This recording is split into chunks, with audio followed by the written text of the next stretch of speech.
unless we can figure out how to come together in a team in the clinic, in the educational settings, and in the halls of government, I actually don't think we're going to be able to fix these problems. I don't think we're going to be able to save primary care unless we can figure out how to team. I walk back into the exam room, and I'm peering out, watching them. They walk out of the other exam room, and Sonia has this incredible bounce in her step. And Mark's walking down the hall with her, thanking her for all of her help, and she flashes him this fantastic movie star smile, and it suddenly clicks in my head. Team-based care doesn't just serve my needs and Mark the patient's needs. Team-based care serves her needs in a profound way. Right? It's literally harnessing the healer in her. Right? It's bringing to bear all the values that brought Sonia the pharmacist into healthcare in the first place. It's unleashing her. I drove home that night and I thought to myself, my goodness, are we sitting on a reservoir of untapped healing capacity in our clinics? I think the answer is yes. And so the next question is, well, how do we unlock that? And whose job is that? And I think that's all of our jobs. Now, you all know, we've been having problems getting people to go into primary care. And there's a whole host of reasons why, right? We've got money, we've got debt, we've got active discouragement, the hidden curriculum. But the other thing that we have is a lot of these trainees are experiencing primary care for the first time in clinics that are taking care of some of the sickest, most complicated patients, using some of the most antiquated, dysfunctional models of care delivery, frequently being mentored by people who are at their wits' end. Donald Berwick says every system is perfectly designed to get the results it gets. And it seems to me that our system of medical education and health professional training takes a group of really passionate, values-driven folks, confines them to these practices that almost seem like they were designed to destroy an interest in a primary care career.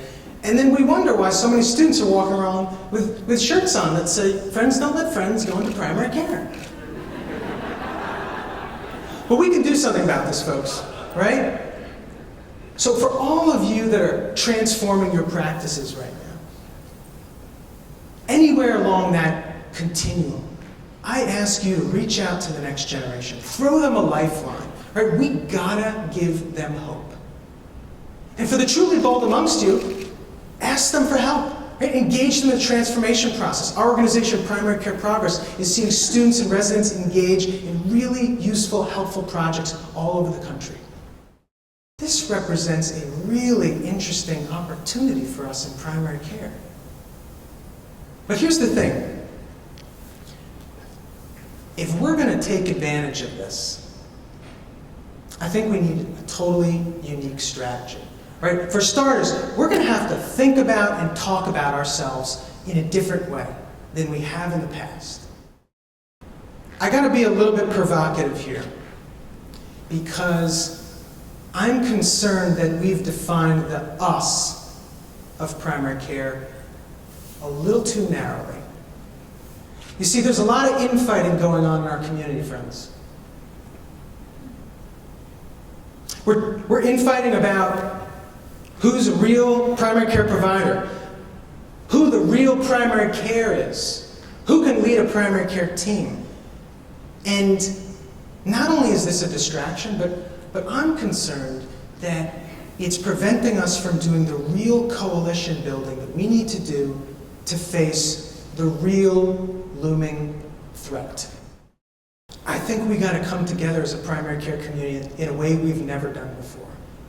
I think we got to come together across the different professions, the different disciplines, the different stages of training. We've got to come up with a primary care platform that we can all get behind about what is the value of primary care, who we are, and what we need to get the job done that society needs us to get done. Our ability to fix the problems of really powerful stakeholders is unprecedented. So I think that we have to wear that proudly. We got to talk about it constantly. We are no longer a victim. We're no longer a charity case. We're our healthcare system's strongest horse, and it's time for our healthcare system to start putting some money on us. But I guess what I'm asking is, what would it look like for all of us to come together? What would it look like for us to combine our resources? What would it look like for us to fight together? Primary care power. Thank you for listening.